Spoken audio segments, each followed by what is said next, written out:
అమరావతిలో రోడ్డేయడానికి అతి కాస్ట్లీ కాబోతోంది భారతదేశంలోనే అన్నటువంటి వార్తని సాక్షి హైలైట్ చేసి 1 కిలోమీటర్కి ఏకంగా 53,88,00,000 రూపాయలు ఖర్చు పెడుతున్నారు అన్నటువంటిది. దేశంలో 1 కిలోమీటర్ పొడవున 6 లేన్లు, ఒక్కో వైపు 50 మీటర్ల వెడల్పు జాతీయ రహదారిని సగటున 20 నుంచి 22 కోట్లతో national highway authority of India నిర్మిస్తోంది. అది అన్ని రకాల పనులు అంటే జీఎస్టీ, నాక్, నేషనల్ కన్స్ట్రక్షన్ అకాడమీ, సన్రైజ్తో కలిపి. కానీ రాజధాని అమరావతిలో అదే 6 లేన్లతో చేపట్టిన ప్రధాన రహదారుల పనుల్లో మిగిలిపోయిన పనుల కిలోమీటర్ గరిష్టంగా 53 కోట్లు, కనిష్టంగా 24 కోట్లను కాంట్రాక్ట్ విలువగా Amaravati development corporation limited ADCL ఖరారు చేసింది. వాటికి అదనంగా జీఎస్టీ, నాక్, సన్రైజ్ పనులను రీఎంబర్స్ చేస్తామని పేర్కొంది. వీటిని పరిశీలిస్తే ప్రధాన రహదారుల పనులకు అది మిగిలిపోయిన పనుల అంచనా వ్యయాన్ని కిలోమీటర్ గరిష్టంగా 31.88 కోట్లు, కనిష్టంగా 24.88 కోట్లు పెంచేసినట్టు స్పష్టమవుతుంది. రాజధాని ప్రాంతంలో చేపట్టిన 11 ప్రధాన రహదారుల పనుల్లో మిగిలిన పనులు పూర్తి చేయడానికి 3,405 కోట్ల వ్యయంతో వేర్వేరుగా టెండర్ నోటిఫికేషన్ జారీ చేసింది. ముందే ఎంపిక చేసిన కాంట్రాక్ట్ సంస్థలకు పనులు దక్కేలా ఆ నోటిఫికేషన్లో నిబంధనలు పెట్టాలని కాంట్రాక్ట్ సంస్థల ప్రతినిధులు ఆరోపిస్తున్నారు. రివర్స్ టెండరింగ్ విధానాన్ని రద్దు చేసిన నేపథ్యంలో నిర్దేశించిన కాంట్రాక్ట్ విలువ కంటే సగటున 4 నుంచి 5% అధిక ధరలకు ఎంపిక చేసిన కాంట్రాక్టులకు అప్పగించి ప్రపంచ బ్యాంక్ ఏడీబీ నుంచి తీసుకున్న రుణం నుంచి కాంట్రాక్ట్ విలువలో 10% మొబిలైజేషన్ అడ్వాన్సులు ముట్టజెప్పి వాటే కమిషన్ రూపంలో వసూలు చేసుకోవడానికి ముఖ్య నేతలు రంగం సిద్ధం చేసుకున్నారని చెప్తున్నారు.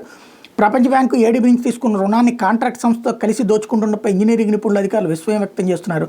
రాజధాని అమరావతి నిర్మాణానికి ప్రపంచ బ్యాంకు ఏడీబీ నుంచి ప్రభుత్వం 15,000 కోట్లు రుణంగా తీసుకుంది. రాజధాని అమరావతిలో 11 ప్రధాన రహదారుల పనులు ఏడీసీఎల్ చేపట్టింది. ప్రధాన రహదారులు మిగిలిపోయిన పనులకు ఈ నెల 4, 9న టెండర్ నోటిఫికేషన్లు జారీ చేసింది. ఫిబ్రవరి మొదటి వారంలో టెండర్లు ఖరారు చేసి పనులను కాంట్రాక్ట్ సంస్థకు అప్పగించబోతోంది.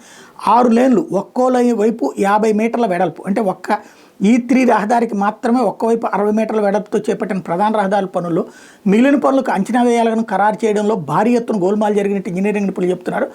ప్రధాన రహదారులతో పాటు వరద నీటిని ఒడిసిపట్టడానికి, తాగునీటి సరఫరాకు, మురుగునీటిని తరలించడానికి, భూగర్భ విద్యుత్ సరఫరా, పంపిణీ, ఆర్సీసీ డక్ట్ 220/33 kV 415 kV విద్యుత్ తీగల ఏర్పాటుకి, H D P E pipe line, optical fibre కేబుల్కి H D P pipe line, cycle track, రహదారికి ఇరువైపులా చెట్లు నాటడం తదితర పనుల్లో ఒక్క విద్యుత్ సరఫరా మినహా తక్కినవన్నీ ఇదే రీతిలో చేపడుతోంది. వాస్తవానికి ఎన్హెచ్ఐ, జీఎస్టీ, నాక్, సన్రైజ్ వంటి అన్ని రకాల పనులతో కలిపి 6 లేన్ల జాతీయ రహదారి సర్వీస్ రోడ్లతో కలిపి నిర్మాణానికి కిలోమీటర్కి సగటున 20 నుంచి 22 కోట్లు వ్యయం చేస్తోంది. ఈ లెక్కన రాజధాని అమరావతిలో ప్రధాన రహదారుల నిర్మాణం అంతకన్నా పెరగడానికి వీల్లేదు. ఎందుకంటే జీఎస్టీ, నాక్, సన్రైజ్ వంటి పన్నులకు అదనంగా కాంట్రాక్ట్ సంస్థకు రీఎంబర్స్ చేస్తామని ఏడీసీఎల్ నిబంధన పెట్టింది. కాబట్టి ఆ పన్నులో విలువలో భూగర్భ విద్యుత్ సరఫరా వ్యవస్థ, సైకిల్ ట్రాక్ తదితరాలు నిర్మించవచ్చునని నిపుణులు చెబుతున్నారు. కానీ గరిష్టంగా 53.88 కోట్లను కాంట్రాక్ట్ విలువగా నిర్దేశించడం మీద విస్మయం వ్యక్తం చేస్తున్నారు. ప్రధాన రహదారులు మిగిలిపోయిన పనులకు సంబంధించి అంచనాల దశలోనే పలు కాంట్రాక్టుల సంస్థల ప్రతినిధులతో ముఖ్య నేతలు బేరసారాలు జరిపారని చర్చ అప్పట్లో సాగింది.